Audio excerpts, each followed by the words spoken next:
guys, thanks for tuning in again.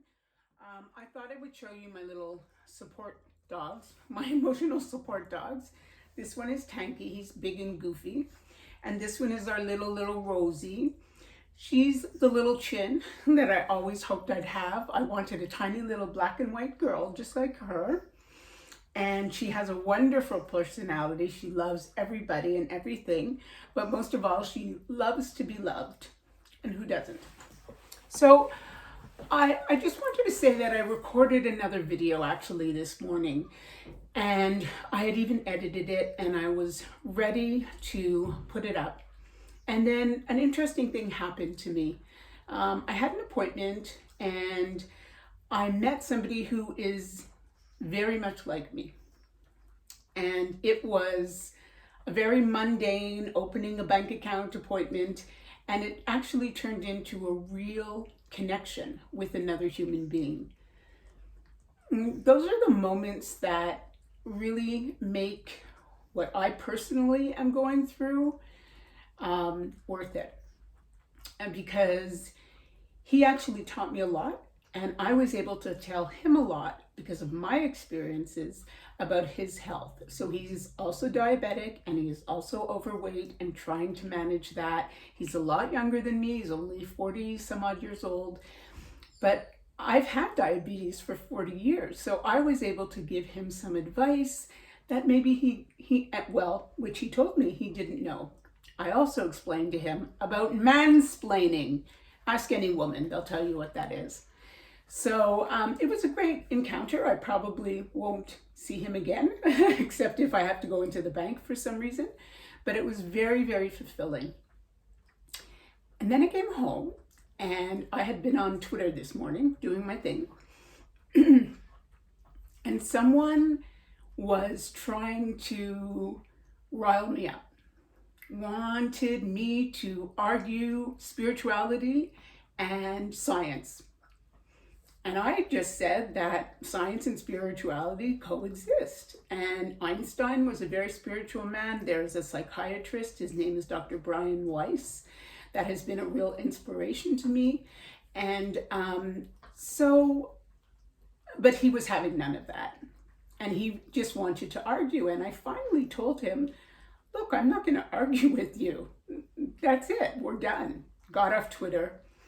And it made me think that I really had to redo this morning's video, because originally I wanted to talk about things like charlatans and fakes on the internet. And then I thought, oh no, everybody knows how to spot those.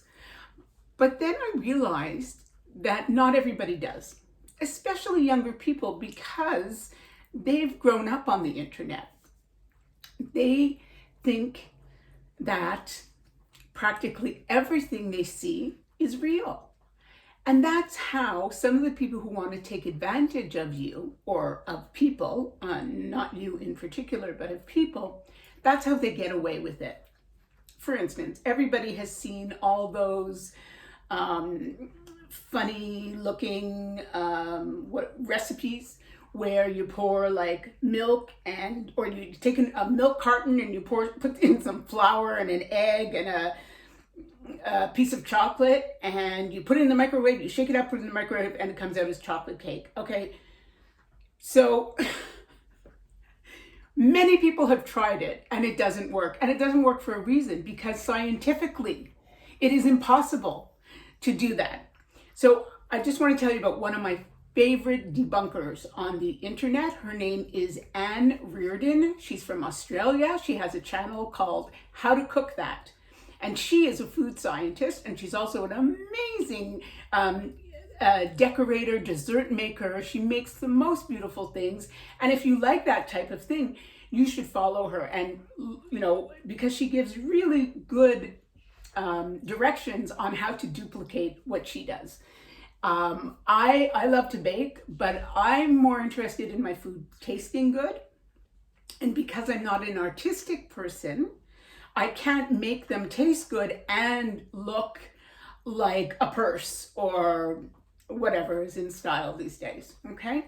So that's why I don't even bother with that. I have my little, swirls and things like that, and I'm very happy with that. So she's really great for debunking that. But also, her and her husband, they also do videos on how people on the internet get away with like these food channels, supposed food channels that show you how to make all these nifty things, these food hacks or life hacks that don't work. And they get millions upon millions upon millions upon millions of views. And that's all that they're looking for, because they get advertising revenue from that. So her and her husband go really in depth, probably more in depth than I understand anyways, on how this works, why this works, the algorithms part of it. Again, this is not my area of expertise by any means. I'm lucky that my husband is an engineer, software engineer, and so he helps me with all my little weird problems that I have with electronics and things like that. But the point is that you have to discern for yourself whether it's in a book, whether it's on the internet, whether it's a friend telling you, if that information is valid or not. So I have been hinting, I guess, around about what has been helping me. And I'm going to just come right out and say it. And it has been discovering spirituality. I've never been a religious person. And it never resonated with me for being a feminist, and growing up in Orthodox Judaism with women on one side and men on one side never made any sense to me. So that is what turned me off about the religion, Judaism. That was one of the things that turned me off. But then I realized much later in life that you can actually find spirit or spiritualism or God or collective consciousness, whatever you want to call it, whatever sounds right to you, and have that in your life. And to be, for me, it's now a kind of a guiding force in my life, because it has given me an understanding of what my life's purpose is. And I've always sort of kind of knew it, but I didn't always believe it. And there were times when I had to push it aside, because sorry, let me start over. I don't want to edit. So I had to push it aside because I had other more important things to do. I had a child to take care of.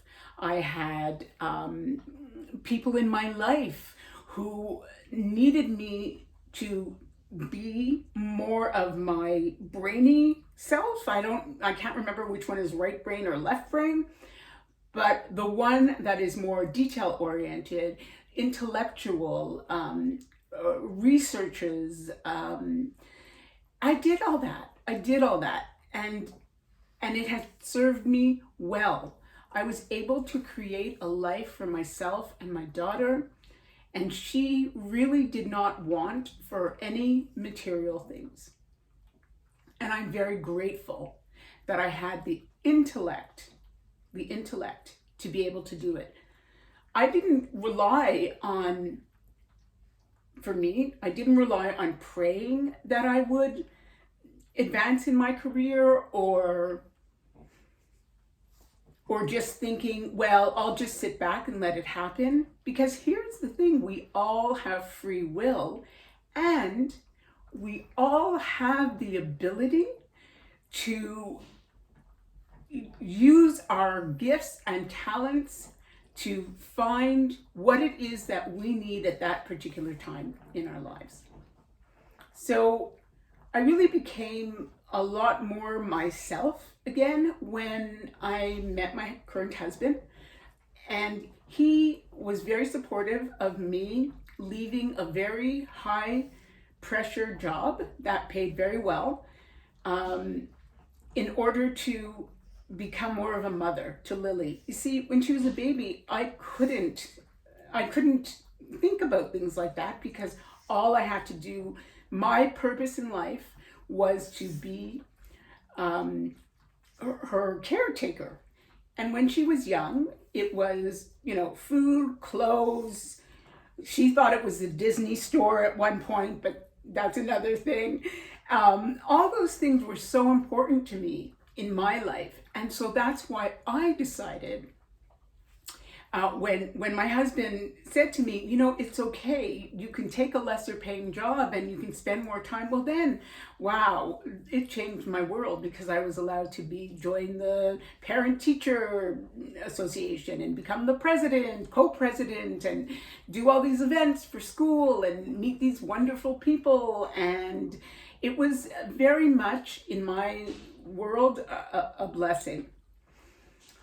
So that was, I think, kind of the beginning, believe it or not, of my spiritual journey, was just allowing me to be me. And I'm forever grateful for that. But I'd like to go back to the topic of fakers and charlatans and things like that. So, because I know, my husband included, that there are a lot of people who are concerned that I've kind of fallen into something that may not be real, or I'm being taken advantage of, or people will take advantage of me. Well, the first thing I want to say is that as an empath, I am very strong and very powerful. People don't look at us that way. You'll see a lot of pop spirituality on the internet that talks about empaths are victims of narcissists. And well, my belief is you're only a victim if you allow yourself to be a victim. And I have been a victim of narcissists. And when I finally came to realize it, I stood up and yelled loudly and clearly, enough, go. So I realized that I've been able to use my gifts longer than I think just this recent period of time where I've become so immersed in spirituality. But then there are other things earlier in my life that I needed. I had mental health issues and I had to deal with that.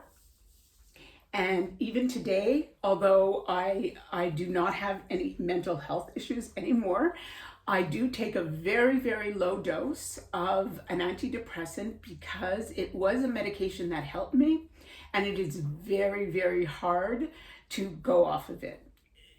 I won't go into all the details, but it would take probably months and maybe more than a year to try to go off of it. And it's just not worth it to me. I'd rather just take that one pill a day and feel normal all day. So what I want to say is there is good reason to trust your intuition. And now I trust it more and more and more, and it makes me really happy. But the other thing is that you have to do your own research. You have to look into anybody who is attracting you and really look into, are they good for you?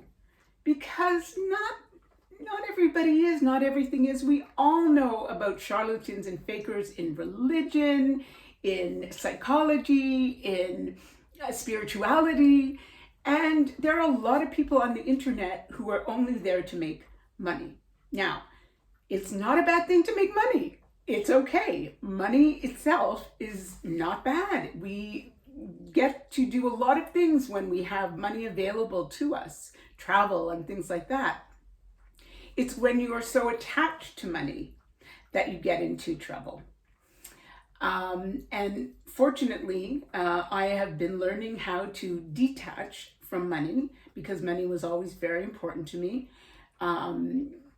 And it has allowed me to open up another part of myself that I have now realized is very fulfilling and fulfills all the relationships in my life.